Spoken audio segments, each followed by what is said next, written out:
These ain't glorified gang or prison stories, man. These is lived experiences.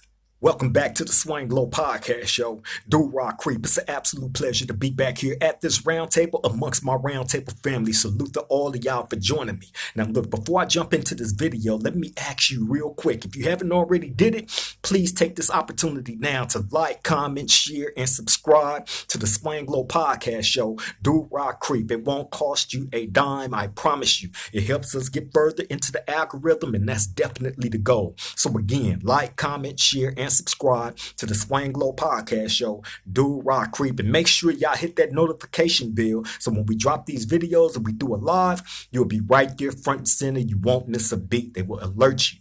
Okay, now look, I'm gonna go ahead and jump into the story, man. Now, this is a story that I actually already did, right?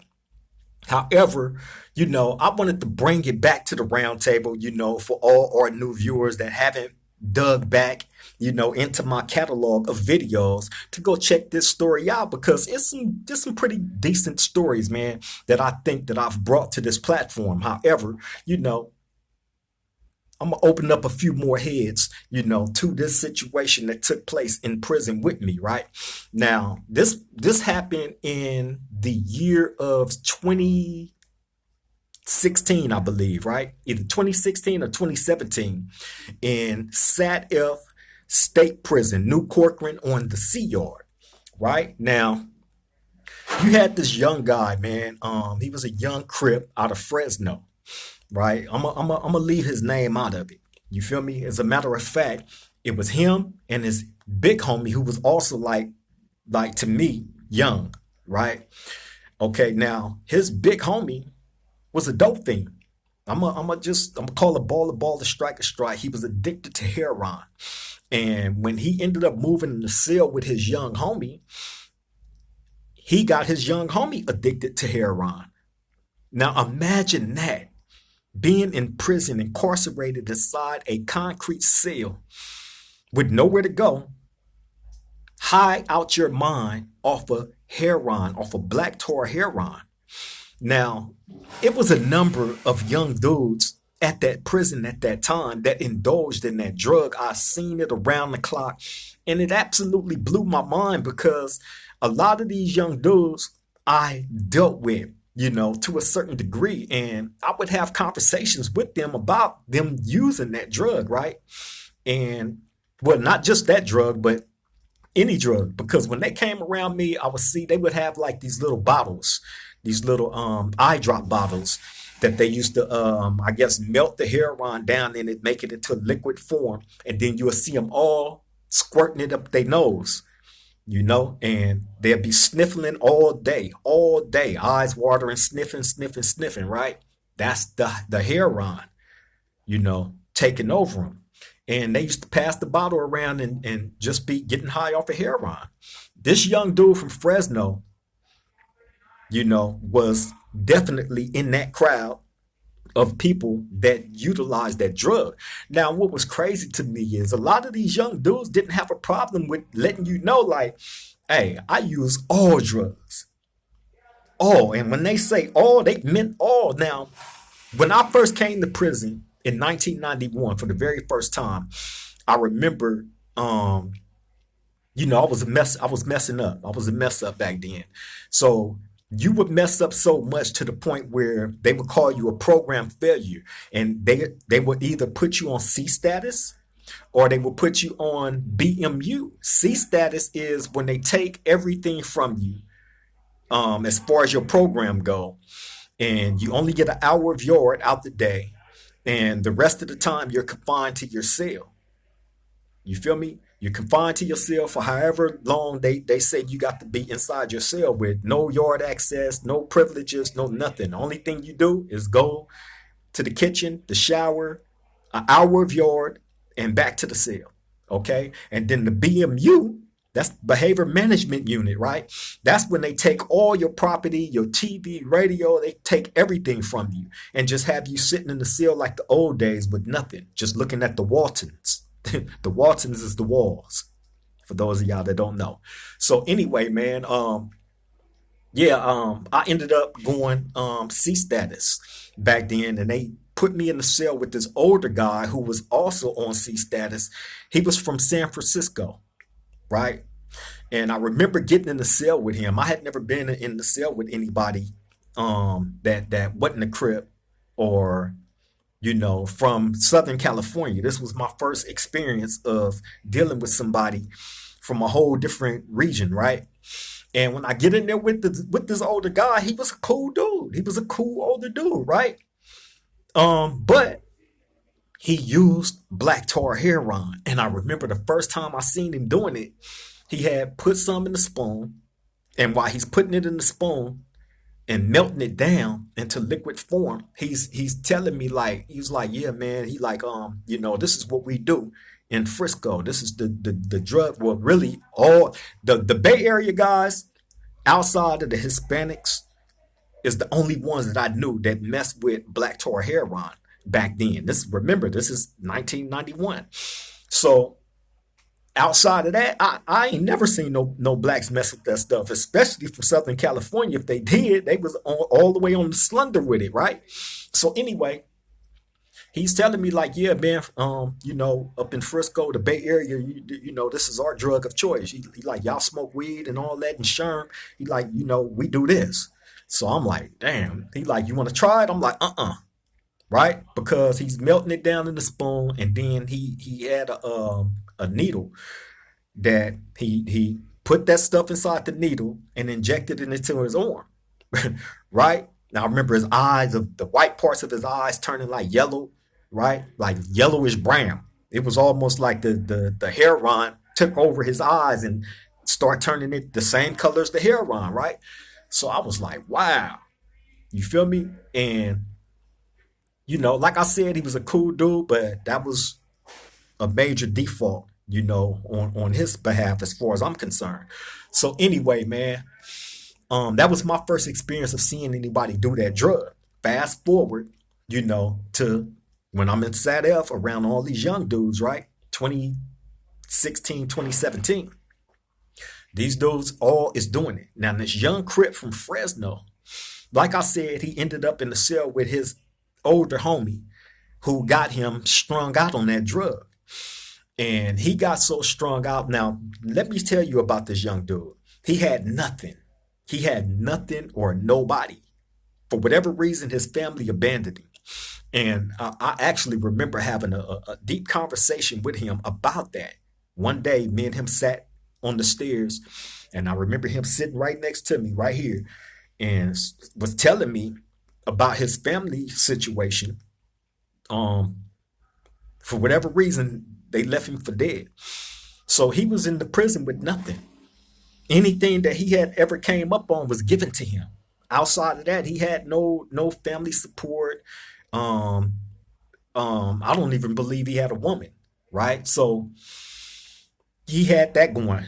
So you got nobody in your corner to support you or take care of you. And then you develop this nasty, nasty heroin addiction habit, right? And you can't even support it, which means what's the next best thing for somebody to do that indulges in that drug, right? You start doing scandalous stuff. And that's what happened with this young dude. So bam, he in the cell with his older homie, and his older homie had a little bit of motion going for itself. He was able to tap in with a couple of people and get a couple of dollars, to support his heroin addiction, right? So once it got out of control to the point where this young dude, because the youngster, he had nothing, like I said, but he would go out and get the drug on his homeboy's credit, right? And his homeboy ended up having to pay some of that stuff, right? Then bam, that got wore out. So then he started going to get stuff on his own behalf, right? So bam, that's where all the scandalous stuff started, man. Now, I'm going to tell you a couple of different stories about this young dude from Fresno, right? He was a young Crip, man. I dealt with him every day, every single day. I actually liked it, the dude, right? I actually did. He was an all right youngster. You feel me? But like I said, he had that addiction. You feel me? And that turned him into a scandalous human being. Now, I remember one of the older homies coming to the yard, coming to the prison. He had just transferred there from a different prison, right? And I'm not gonna say his name either.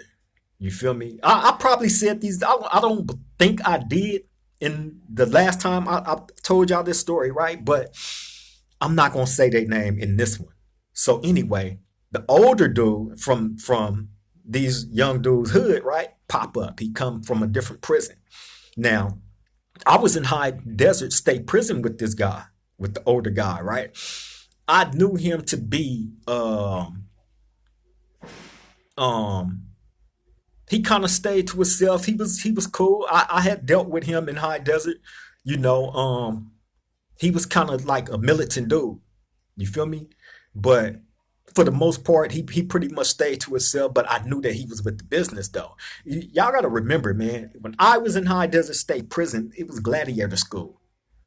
Straight up. I told you I was there for 3 years, and out of those 3 years, I got 7 write-ups, and 6 of them was for violence, all violence. Period. Right. So he was there in that environment. This older dude from Fresno, right? And like I said, I knew him to be of a stand up kind of dude, right? Wasn't with no BS. So bam, when he get to Sadef, he's in a completely different building, right? And he changed his name. Now, whatever this guy had going on with his homeboys, right? I don't know. I can't speak to that, but he was on some other stuff when it came to his homies. You feel me? And when he got there, like I said, he came under a different name.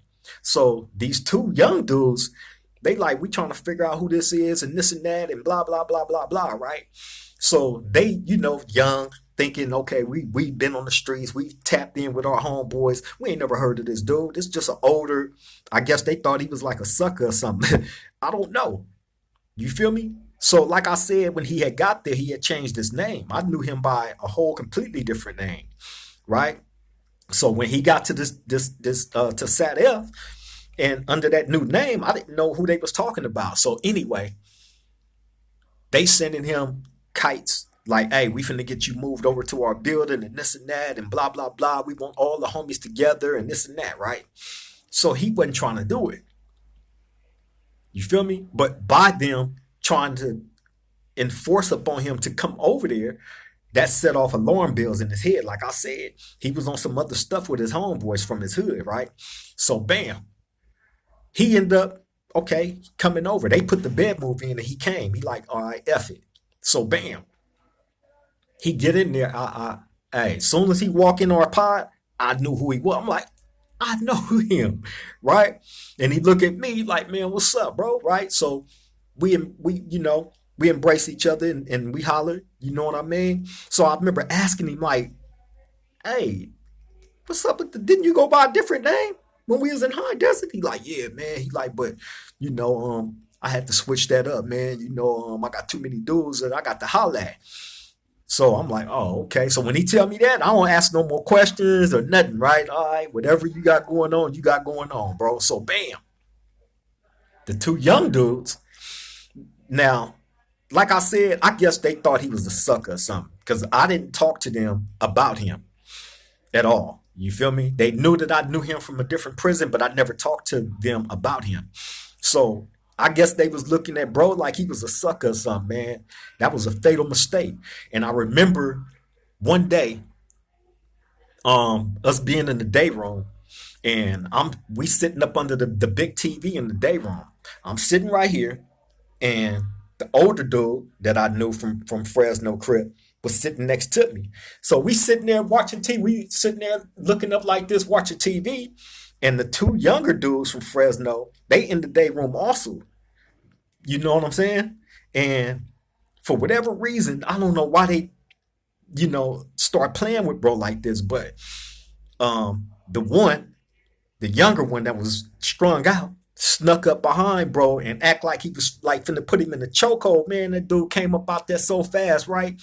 And leaped over over the bench that we was sitting on and was finna get with bro program right then and there, right? The young dude laughing it off. Oh man, why you all jumpy? Why you all jumpy? And this and that and blah blah blah blah blah, right? So bro was telling him like, hey, don't play with me like that, right? He's dead serious. These dudes is laughing. He's dead serious. Mind you, he has some other stuff going with his homeboys, right? So bam, they laugh it off. Like I said, I guess they was taking bro as a sucker or something. So bam, that happened. So I remember him, the older one, come getting some CDs from me. And here, man, go ahead. Do your thing, right? He take the CDs, bump them or whatever. And then bam, I remember one day being in the day room, and during the time of us being in the day room, they was also letting out the yard, right? So when they letting out the yard, the older dude, the OG from Fresno, is going out to the yard. So the younger one is sitting at the table with me. And as the older one is going out, the younger one is asking the older one, hey, can I get some top ramens? You got some top ramens? Right? So bro is like, yeah. He's like, I'll get them to you when I come back in. Right? So the younger one like, yeah, all right. So bro going out to the yard, right? The older one. Man, when bro go out to the yard, the younger one made his way inside the old one's cell. Went and snatched up a handful of top ramens out that man's cell and went and put them in his cell and came back out and sat down at the table. So after the yard, when the old one coming in, I promise you, this is exactly how it happened, right? We sitting at the table, the older one come in off the yard.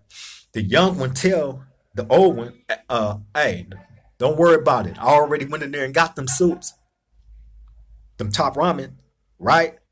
So the older one look at him, he like, you did what? Right? He was like, the young one's like, I already went in your cell and got them top ramen.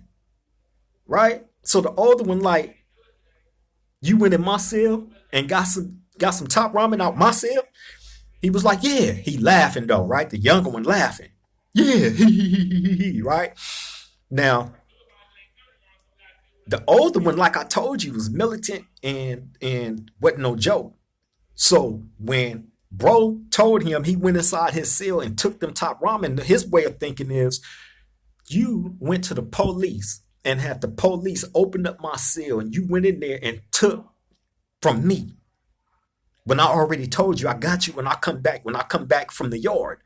You went inside my cell and went in my stuff and took my stuff, and the police opened the door for you. So his way of thinking is, if the police would allow you to do that, they would also open up their door and let you come in there and stab me. Right? And that's where the youngster went wrong at, right? That's where he made his fatal mistake at, right there. I promise you. So the older one, he like, all right, bam. But the way he said it, his mind, it clicked into straight, I'm finna unalive him. Period. Right? So bam. He going to cell. The older one going to cell. The young one still sitting at the table laughing. And as a matter of fact, when the older one was walking off, he had started calling the youngster had started calling the older one Big Onion, Big Onion. He called him Big Onion. I guess he thought the dude was musty and smelled like onions or something. I don't know why he came up with that name, but he was start calling bro that Big Onion. He. Big Onion, right? Bro don't say nothing. He go inside the cell. About 15, 20 minutes later, he called me. Hey, Crip, the older one. Hey, Crip. Hey, check it out real quick, cuz. Hey, cuz, check it out real quick. Right? So, bam, I remember I make my way to his cell. He was in the very first cell in our pod in 101. He's down in the corner. So, bam, I go down there. So, he like, here, man, here go your CDs. Right? He slide them up under the door. I'm like, nah, go ahead, man. I ain't tripping, bump them, right? So, he still slid them up under the door. And then he looked back at me. He like, you might want to take your CDs right now, bro. Right? And the way he looked at me and said that, I looked, I'm like, Yeah, he finna go on one. So I take the CDs and go put them up. The youngster them, they running around, they not paying no thoughts to this man, right? He in there plotting to bury these dudes, right? Well, at least this one that went in the cell and took them suits. If the other one would have been out, he would have got him too. So anyway, damn. The next day, now I worked inside my building as well as the young dude from Fresno, the one that went in bro's cell and took them suits. He worked in the building with me. So we would usually be in the day room, like when they letting out the day room or when they letting out the yard, we'd be right there sitting at the table, waiting on them to finish doing what they doing because the police, they got to come inside the pod and they gonna come in there probably like 10 deep to let out the yard and let out the day room. Well, really the yard. So bam, me and him sitting at the table this particular morning, they letting out the yard. Now, the youngster that stole old boy suits, his cellmate is inside his cell, right? He didn't come out. So bam, the older one, he come out. Now, we sitting at the table. I promise you, this is exactly how this went down, right? Now, I'm sitting at the table, but I'm sitting with my back to the table, right? And the youngster from Fresno Crip is sitting at that same table with me in the next thing, right next to me, right? And he's facing the same way that I'm facing, right? So bam, when the older one come out, he cold. He was cold, man. He was cold, bro. I wish I could say his name, man, but he come out the cell, he got some magazines in his hand, right? With his jean jacket on, man. Wasn't nobody wearing jean jackets then in Sat F, right? He come out with the jean jacket on. When I see him come out like that, I'm watching, I'm looking, I'm like, this fool finna get off on this dude, right? That's what I'm saying in my head. But they from the same hood. I'm not speaking on their business of what's going on between them, right? I'm just sitting there watching. So bam, he come out with the jean jacket on, with the mag. He had like 3 or 4 magazines in his hand. So while he's coming out and he's walking towards this youngster cell, right? This is how he played him. This is how he played it off. He's walking to the youngster that's sitting next to me cell because he knew his cellie was inside the cell, right? So while he's walking to this dude's cell, the youngster sitting next to me, he started, Big Onion, Big Onion, right?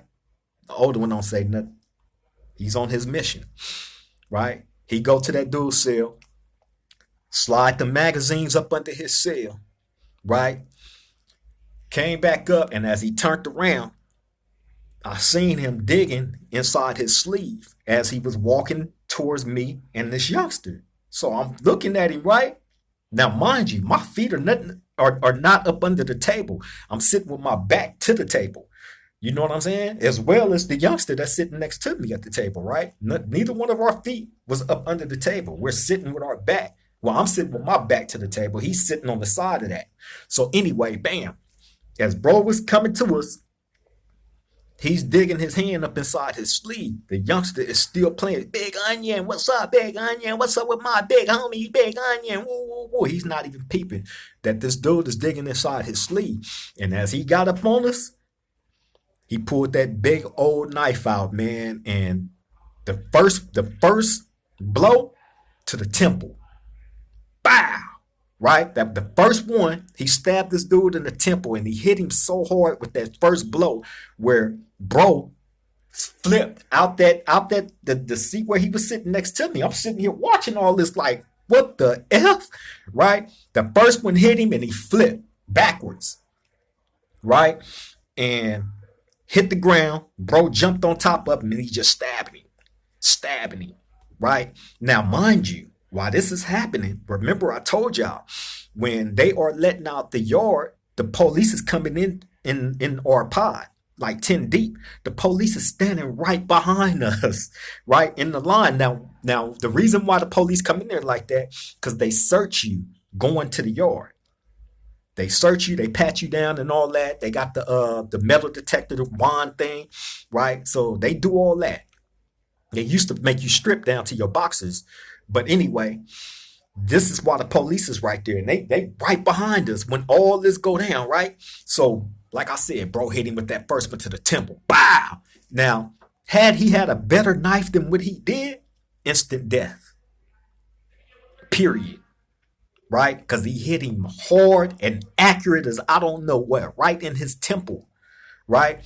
So bam, bro flipped back out that chair straight to the ground. And OG jumped on him and went to work on him. I'm talking about stabbing him up, stabbing him, right?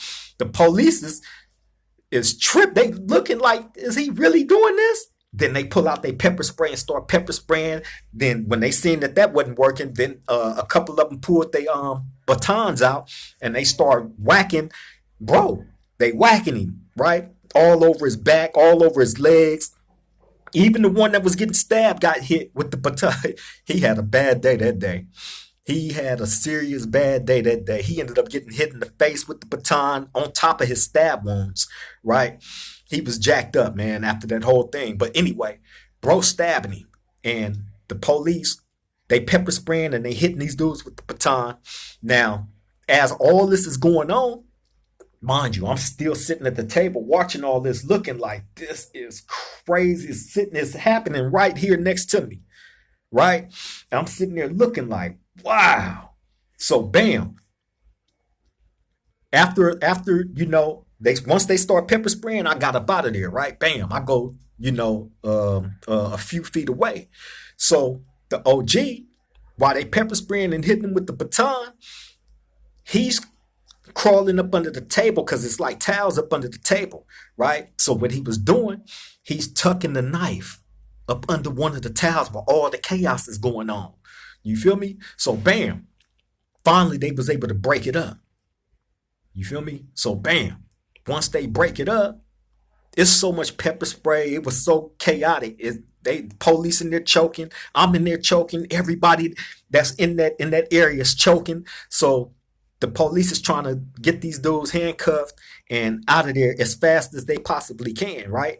So they not really focused on too much other than that. It's pepper spray everywhere, man. So anyway, they finally break it up and they take these dudes out. All the police end up leaving out because they choking off the pepper spray, right? So bam, mind you, I see the OG tuck that knife up under the towel, up under the table, right? So bam, I'm like, oh. So they tell me, hey, go in the cell real quick, man. We're going to have you come back out to try to clean up this pepper spray and stuff, right? I'm like, all right, bam. So I go in, a couple of minutes later, they call me back out. None of the police came back in the pod, in the building. They were all doing paperwork and they focused on this. So bam. But that's where they slipped up at. So bam, when I go back out, the first thing I did was grab that knife from up under the table and got rid of it. You feel me? And then went on about my, business and trying to clean all that stuff up. So by the time all that happened, by the time they realized that this dude had got what he got, that's when they came back looking for the knife and couldn't find it. It was gone. Thanks to I. So bam. Anyway, man. So that happened to the dude. He ended up getting stitched up, patched up or whatnot, and they sent him back to the yard. The guy that got stabbed up, right? I promise you, they sent him right back to the yard. They couldn't find a knife or nothing, right? So bam, that happened to him, right? Now, what put the icing on the cake for this young dude is, like I said, he was so open to that heroin. He's running around, running debts up. He ran a debt up with the Nortes, with the Norteños. He ran a debt up with the Southside Hispanics. He ran a debt up with the Bloods. He ran a debt up with the Crips. And I'm talking about thousands of dollars, right? Now, he had it figured out in his head. I'm finna go home in a few weeks. So I'm finna use all the heroin that I can and run these tabs up and then slide out on these dudes without paying. That's what he had conjured up in his mind. I guess he thought that was going to work, right? Where he ran into that roadblock and doing that, see, with the Southside Hispanics, they're going to keep track of every single thing that they do with you if they do business with you. They're going to write down your whole full government name. I'm just putting extras on that, but they're going to write down your name. They're going to write down the date, the time, what they gave you, how much they gave you, what you owe, all that. I promise you, right? So a couple of them had already showed us a list with his name on it, right? So bam, Northeast too. But where he ran into tragedy is when he did that with the Bloods, right?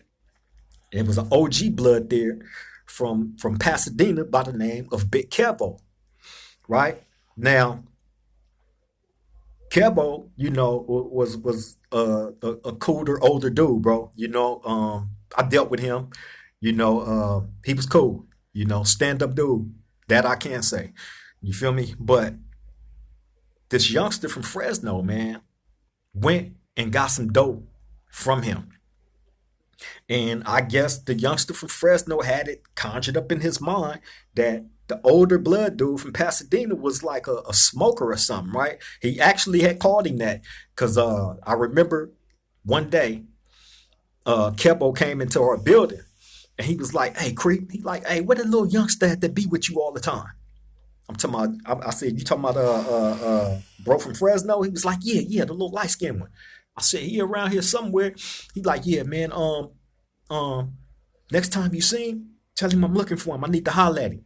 I'm like, "All right." So bam, come to find out, he ran up a cold debt with the Bloods with Kebo. Kebo wanted his money, period, because he found out that this dude was in debt with the Nortes, with the Serranios. You know what I'm saying? And with some Crips. Now you done ran up this big debt with the Bloods. That's out, right? So Kebo went and informed everybody. That's where it went bad. That's where it went bad. Now, I told the youngster from Fresno, right? I said, "Hey, bro," I said, Kebo looking for you. Kebo came looking for you, bro. So he started laughing. "Yeah, man, fuck that. F that smoker. F that smoker, a nigga," right? So I'm like, shh, right? And I knew that was his downfall right there, man. And like I said, Kebo went and pushed the line on that.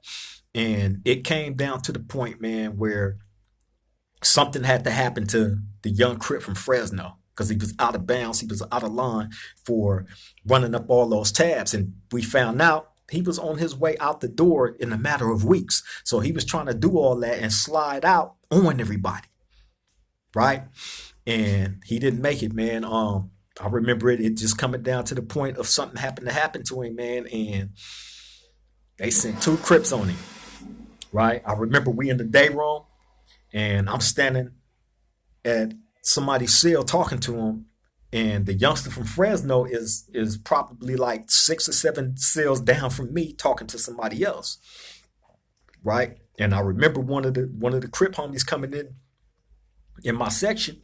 He like, "Hey, bro," he like, "we finna knock him down." Like, "We finna knock him down, bro."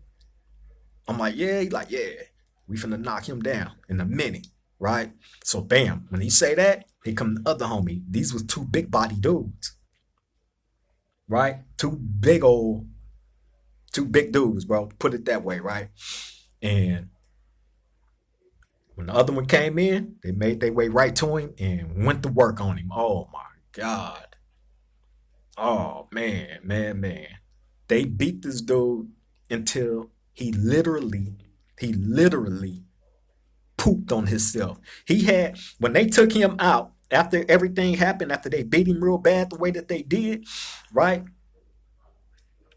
They handcuff him and they trying to take him out, and he got boo-boo running down his legs, out his pants, all over the floor. He left a trail of boo-boo walking out that pod. They beat him so bad he pooped on himself. He pooped on himself majorly. You feel me? And after that, he was no longer. They sent him to a different prison, man. And I believe he ended up getting out and stayed out for like a hot second and got locked right back up. Like I said, this is a person that had nobody or nothing. He had nothing. So imagine if you living like that in prison, when you get back out, if you burnt bridges with people, you're going to have nothing. You're going back to nothingness. You're already set up for failure because he wasn't doing nothing to try to better himself. He wasn't trying to put himself in a position to have something going on when he got out. No jobs lined up or nothing. So yeah, he got out, came right back, and his other homie, that he was in the cell with, he ended up PCing up, of course, went PC, but yeah, man, y'all got the if you guys are gonna live your life on the edge by living in the gang life, and you're willing to risk your freedom and go to prison, well, let me tell you this: do not put yourself in a position to where something like this will have to happen to you, because I can promise you, it always catches up to you when you crossing the game like that. And to be in prison, to have that type of addiction is just crazy to me. That crystal meth, spice, that stuff right there. Oh man, that's crazy. The spice, really, the spice. Oh my god, it's probably the worst thing that has ever hit a prison system. You feel me? And I've seen a lot of crazy things happen, off dudes being off that K2 spice. I've seen some dudes in the cell, um, um, in the middle of the floor, in the middle of their cell floor. I seen one dude in the middle of his cell floor, like he was doing shalat. You know how the Muslims do the shalat, how they be on their knees and they put their head down on the floor, right? This how this dude was, right? On the floor with his arms out flat like that, mouth wide open, eyes wide open, with a gang of throw up, right? All over his mouth, leaking out his mouth, all over the floor. You feel me? And his cellie was also high off the spice, standing up at their door with his head up against the glass. In the prison cells, on your door, you have a little window, a window slit, right? Well, this guy had his head up against that window slit, right? His eyes is wide open. He got spit and slobber and all kind of stuff just dripping out his mouth, all down his shirt. You feel me? He's mumbling something and he's stuck. I'm hitting on the door. Bow, bow, right? He ain't moving or nothing. These are two bloods. So I had to go get one of their homeboys, right? Hey, man, do I want to throw their name out there? Do I want to throw their name out there, man? I ain't going to do it. But I definitely went and got Buddy from Swan, you feel me, and Mad Mo from Swan. Hey, bro, look, come over here. Let me show you how y'all homeboys is up in here in the cell, right? But the Bloods wasn't the only ones that was like that. You had some Crips falling asleep on the yard, in the middle of the yard, balled up like a baby, right? In the middle of the yard, high off that stuff. But see, y'all got to remember, when dudes flake out like that off that stuff, they get their head whooped. A lot of careers have been ended. A lot of careers will be ended when dudes is smoking that spice. Period. You feel me? But yeah, man. I just wanted to bring y'all that little story, man. I'm not trying to hold y'all up too much longer. You feel me? I appreciate everybody tapping in. You feel me? But I want everybody to take these stories in, man, especially this one. You feel me? And, just try to inhale it. You feel me? And hopefully, it helps you not make a bad decision in your life while you're out there in free society, man, that would land you in a prison, where, you making bad mistakes, such as what the youngster from Fresno did, stealing, getting addicted to this horrible drug, running up tabs, getting in debt, doing scandalous stuff and thinking that you was going to slide out, and it just did not turn out like that for that young man. He suffered. I promise you, he lucky he didn't lose his life when his homeboy stabbed him the way that he did. He stabbed him about 10 times. But that first one was to the temple. He was walking around with a big swollen knot on the side of his head with a hole in it. With a nice hole in it. It just didn't penetrate to where it hit him in his brain. He got lucky. Real talk. He got lucky, man. But yeah, I'm finna go ahead and get up out of here. Let y'all get back to y'all day. It might take a minute for this video to load, so hopefully y'all have patience with me. I love and appreciate you all for tapping in, man. Thank you for making this show what it is.